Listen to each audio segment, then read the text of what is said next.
Bonjour à tous, bonjour les fans de foot et l'FPL. Ravi de vous retrouver pour ce nouveau numéro du MAG des clubs, le MAG qui traite de votre actualité au sein de vos associations sportives. Un MAG qui sera dédié aujourd'hui aux pratiques d'une bonne gestion comptable. Une thématique qui peut sembler complexe et pour laquelle nous souhaitons justement vous apporter des informations, des outils capables de vous simplifier votre quotidien. Alors pour m'aider dans cette tâche, nous avions besoin bien évidemment d'un spécialiste et justement, il est expert comptable et le tout nouveau président de la commission régionale de contrôle des clubs au sein de notre ligue. Il connaît aussi très bien le monde associatif puisque lui-même ancien président d'un club de foot amateur en Loire-Atlantique. J'ai le plaisir d'accueillir Philippe Tougeron. Philippe, bonjour. Laurent, bonjour. Merci de vous prêter à cet exercice du MAG des clubs pour une thématique, un sujet qui est ô combien essentiel dans le cadre de la bonne gestion de nos clubs. Alors, je vous propose de rentrer tout de suite dans le vif du sujet avec cette première question. Quels sont les enjeux pour un club d'avoir une bonne gestion de ses comptes ? Alors, avoir une bonne gestion, c'est important, mais déjà au départ, il est important d'avoir une comptabilité, puisque dans le cadre d'une association, il est nécessaire d'avoir une comptabilité, en sachant que cette comptabilité va permettre aussi de tracer toutes les opérations qui vont concerner l'association, que ce soit ses factures, ses opérations bancaires, etc. Et donc de retrouver ces informations-là. D'avoir ce fil d'historique, si on peut dire. Voilà. D'accord. Autre partie importante, en règle générale, une association a souvent besoin un petit peu de fonds et donc va rechercher des subventions auprès de collectivités locales, mairies, etc. Et donc dans ce cadre-là, on lui demandera tout le temps de transmettre des documents comptables et donc d'où la nécessité de les avoir auprès de soi. Donc un caractère obligatoire important, d'accord. Voilà. Autre sujet, la projection. On s'aperçoit aujourd'hui que la gestion comptable, c'est le réel, mais c'est aussi d'essayer de se projeter à l'avenir, à savoir si on va pouvoir couvrir ses charges, etc., avec les différentes opérations qui peuvent se présenter.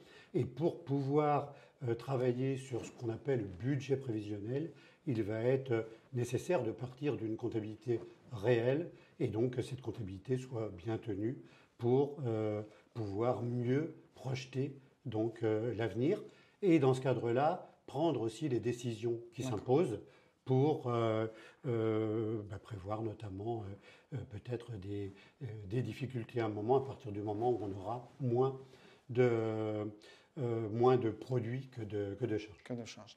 Alors, on a compris l'intérêt global. Cela induit forcément une démarche qui est plutôt structurée en tant que telle et telle qu'elle apparaît à l'écran. Je vous propose justement de commenter cette démarche, les différentes étapes pour mener à bien une comptabilité.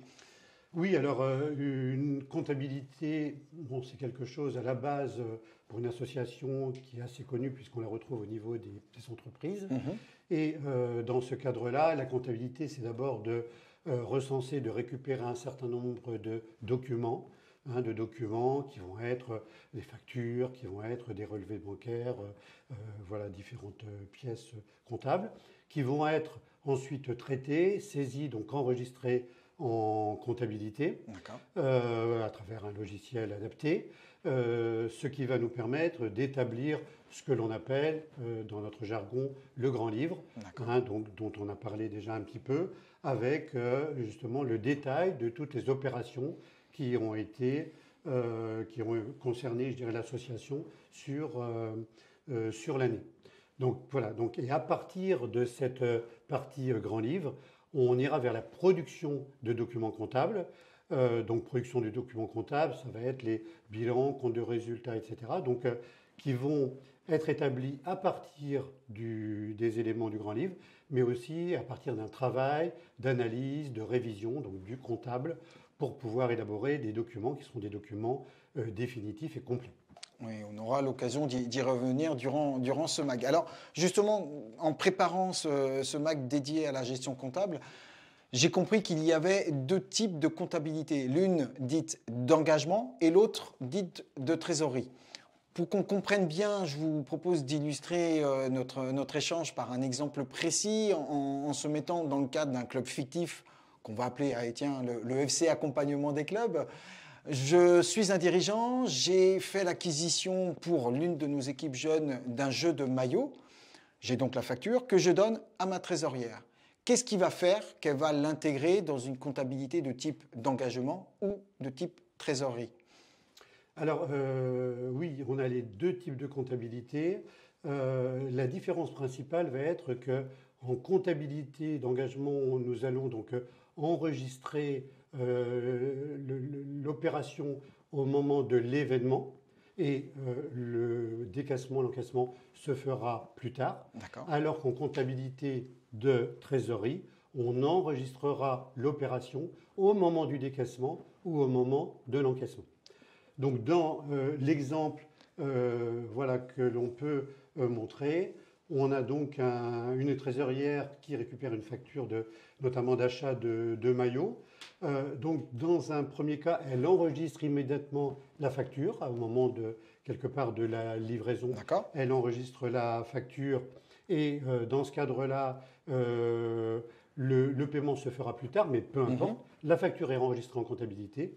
Par contre, le deuxième cas, elle enregistrera finalement cette facture qu'au moment du paiement, donc qui se fera plus tard, et cette facture ne rentrera en comptabilité qu'au moment du décaissement. Et là, on est dans le cadre d'une comptabilité de trésorerie, donc c'est cette notion de simultanéité. Est-ce que le club doit choisir, de votre vision, doit choisir une option plus qu'une autre?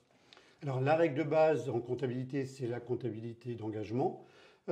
Qui va permettre voilà, de recenser toutes les opérations et d'obtenir l'état réel des créances et des dettes, hein, de ce que l'on doit, de ce que l'on nous doit. Ça va permettre aussi, cette comptabilité, d'enregistrer des amortissements, des provisions, hein, donc provisions pour risque, de prévoir des risques, etc., ou le renouvellement des immobilisations à travers les amortissements. Alors que voilà, on n'aura pas ça sur une comptabilité de trésorerie, et donc on aura souvent un décalage à ce niveau-là. Maintenant, on a tendance à dire qu'à partir du moment où on est en niveau région, nationale, il faut, je dirais, plutôt une comptabilité d'engagement, et c'est même obligatoire à ce niveau-là. Bon, on peut dire encore qu'aujourd'hui, que pour les clubs de district, une comptabilité, recettes-dépenses, comme les petites associations, peut suffire, mais que dès que ces clubs évolueront pour une de leurs équipes vers un niveau région, hein, qui peut être l'équipe masculine, mais aujourd'hui, on a les féminines, on a également le futsal, et donc là, on aura l'obligation de respecter une comptabilité d'engagement. Cadre réglementaire au regard de la fédération. Alors, vous nous avez dépeint, et merci beaucoup pour ces précisions, c'est beaucoup plus clair ainsi, le cadre général. Dans cette deuxième partie du MAC des clubs, on va voir justement, et vous nous en avez déjà fait part, l'ensemble des pièces des pièces comptables qu'un club pourrait et peut être amené à fournir, à produire en tout cas, à commencer par un document que l'on connaît tous, ne serait-ce que de nom, c'est le budget prévisionnel en tant que tel. Alors pouvez-vous nous en dire plus concernant ce type de document à préparer? Alors en matière de bonne gestion, comme on dit aujourd'hui, il est important de prévoir l'avenir. On enregistre le réel à travers donc la comptabilité, mais il est important de prévoir les prochaines charges, les prochains produits, etc., qui vont arriver, et donc on le projette dans un budget prévisionnel. Donc c'est-à-dire qu'en règle générale, nous on demande au club 3 mois avant la date de clôture, je rappelle la date de clôture qui est au 30 juin, on demande d'établir un budget prévisionnel, donc de prévoir finalement l'année qui vient, afin de voir si cette année va être équilibrée ou ne va pas être équilibrée, ce qui veut dire qu'on va pouvoir d'ores et déjà, et assez tôt, déclencher donc des démarches pour pouvoir aller justement vers un équilibre plutôt positif, puisque l'objectif est plutôt d'avoir des comptes positifs. Je me permets de rebondir sur la date que vous venez de prononcer, c'est-à-dire la recommandation fédérale de produire des comptes, de clôturer les comptes au 30 juin. C'est valable pour l'ensemble de nos clubs, qu'ils soient de niveau district ou qu'ils soient de niveau régional ou plus. Complètement. La règle, je dirais, dans le cadre de la FFF, c'est donc d'arrêter systématiquement les bilans à la date du 30 juin. Donc, quelque part, c'est une obligation. Alors, peut-être encore, comme je disais, des petits clubs de district qui peuvent avoir encore, parce que souvent c'était au 31 mai, parce que c'était la fin de la saison sportive.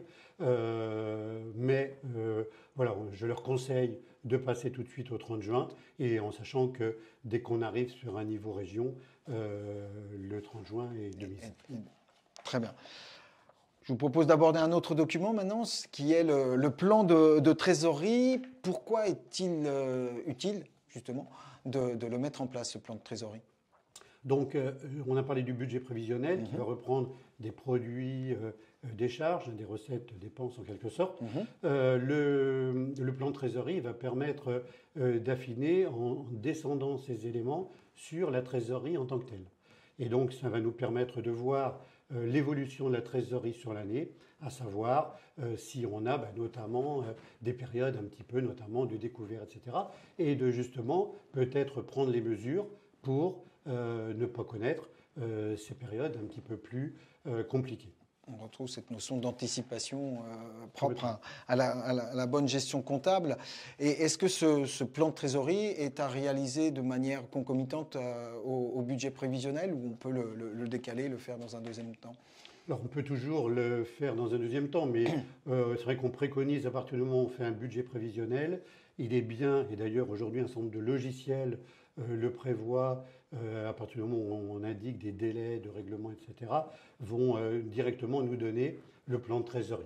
Donc il est bien de le faire dans la foulée, puisqu'on peut très bien avoir un budget prévisionnel à peu près équilibré et un budget de trésorerie déséquilibré, parce qu'on a prévu, je dirais, des recettes, mais qui rentreront un petit peu plus tard que prévu. D'accord. Et voilà, donc il est important de le prévoir dès le départ. Bon, maintenant, ce plan de trésorerie, pour les clubs d'un certain niveau, j'aurais tendance à dire que c'est quasiment obligatoire, mais il ne faut pas non plus, pour des petits clubs, surcharger voilà, à ce titre-là.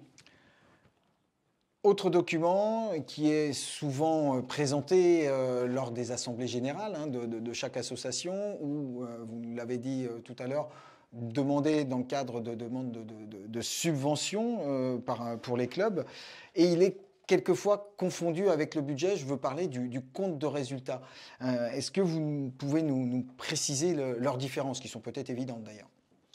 Oui, alors la principale différence, c'est que le compte de résultat correspond à des éléments réels, concrets, et qui concernent déjà un petit peu le passé, puisque voilà, ce sont les éléments définitifs, comme je l'ai dit, d'une année. Donc là, on a le compte de résultat réel avec la totalité des produits de l'année, la totalité des charges, et dans les charges, je parlais des provisions, des dotations aux amortissements, alors que le budget prévisionnel ou le compte de résultat prévisionnel est qu'une estimation des comptes à venir, et donc on sait que le compte de résultat prévisionnel sera différent, parce que automatiquement les charges seront un petit peu différentes, etc. Mais l'objectif est d'avoir une grande ligne.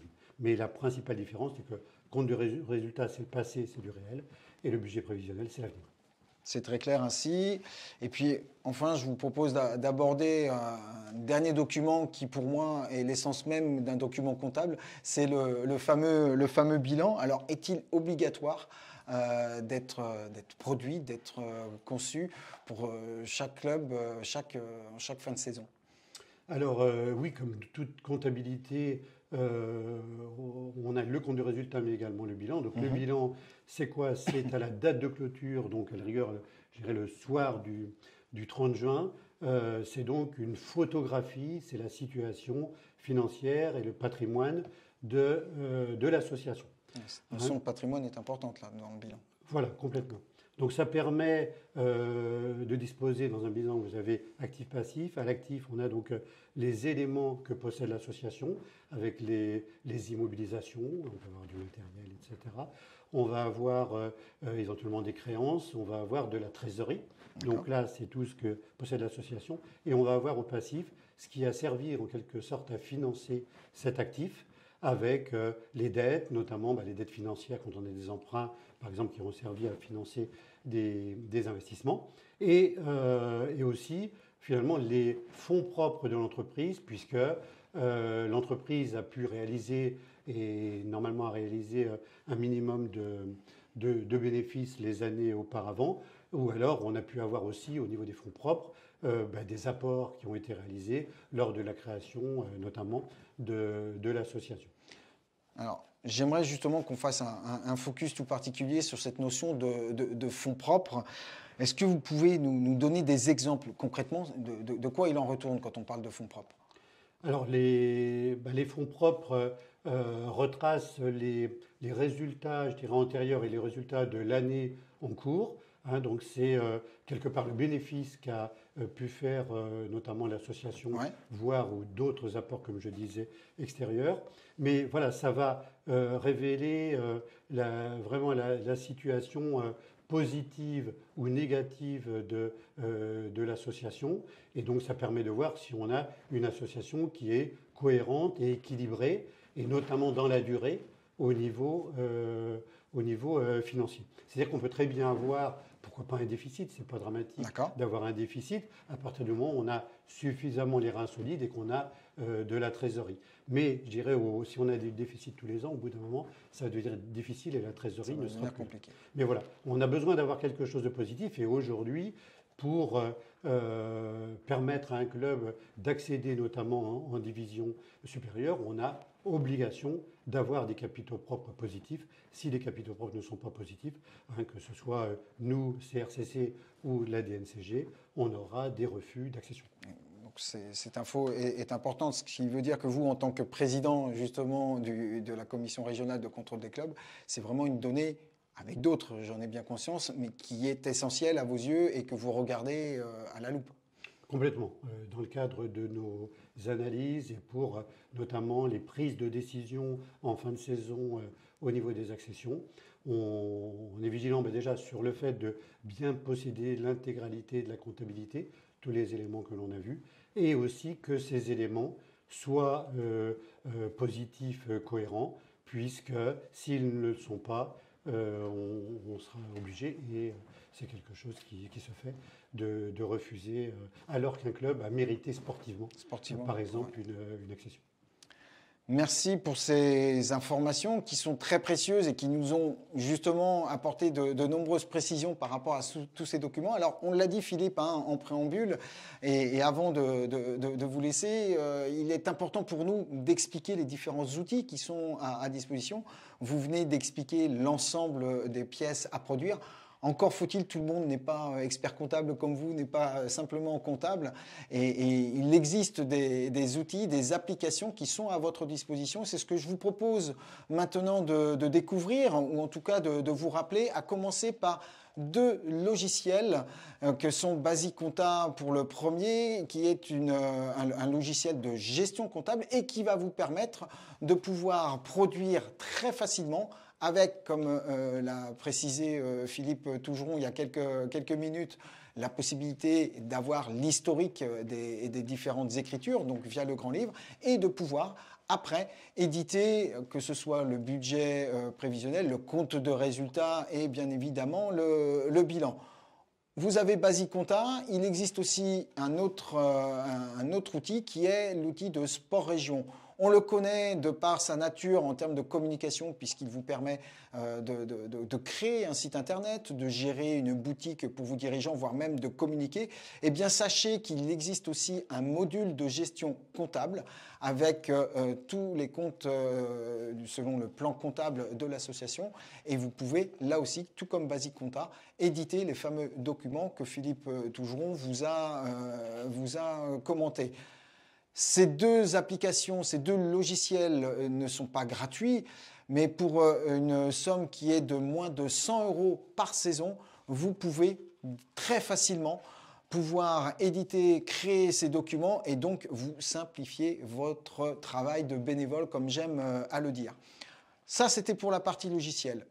On dispose aussi en termes d'informations, de documents qui sont à votre disposition via le guide du club LFPL. Dans la rubrique gestion comptable, vous disposez de nombreux documents qui vous permettront aussi d'avoir un certain niveau d'information.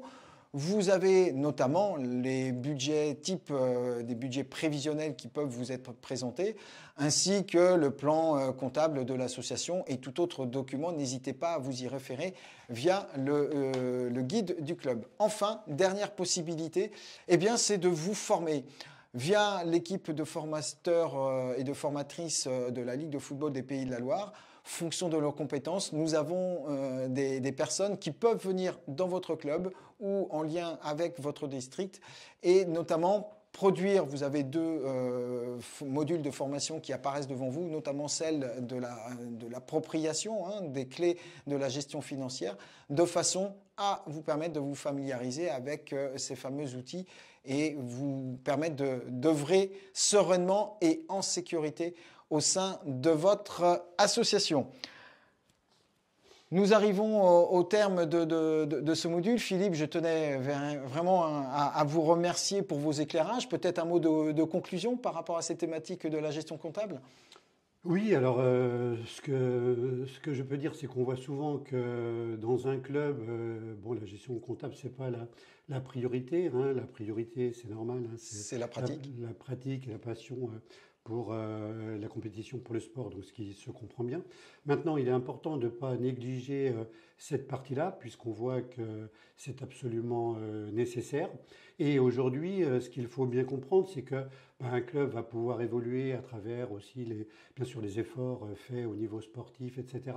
Mais un club ne pourra pas évoluer si il n'a pas en face une gestion comptable qui tient la route. C'est une évolution importante dans le sport en général, et notamment au niveau du football.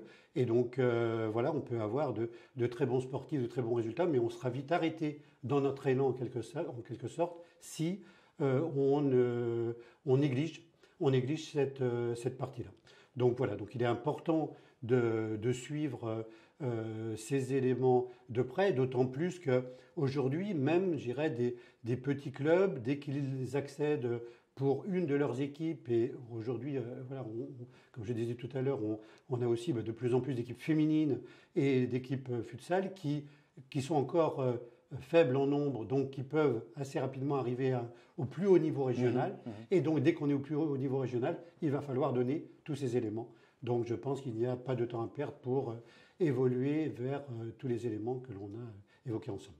Parfait. Encore merci beaucoup pour ces éclairages qui permettront sans aucun doute à bon nombre de nos dirigeants de disposer des bonnes informations.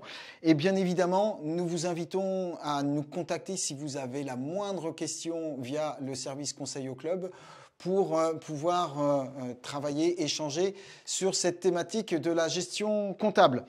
Avant de conclure ce numéro, quelques infos utiles. Voici l'ActuMag.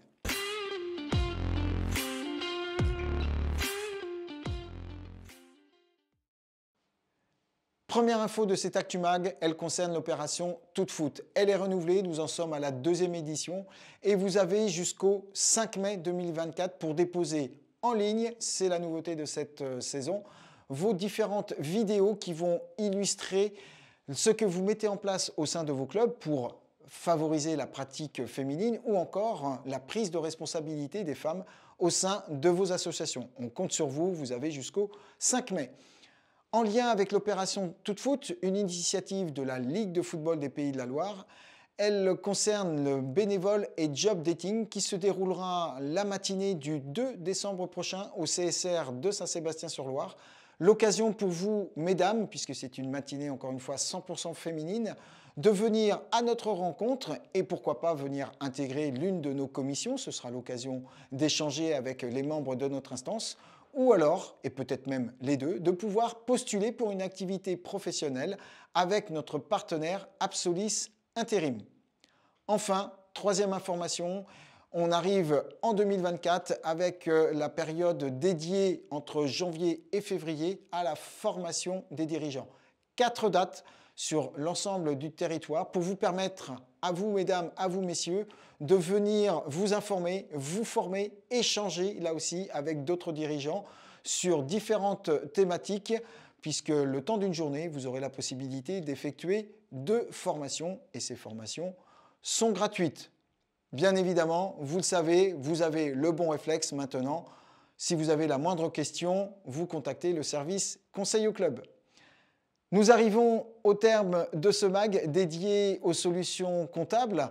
Avant de clôturer, je tenais à remercier l'ensemble de l'équipe qui a permis la réalisation de ce nouveau numéro, à commencer par la team communication avec David, Manon et Guillaume, sans oublier bien évidemment Bertrand et Cyril.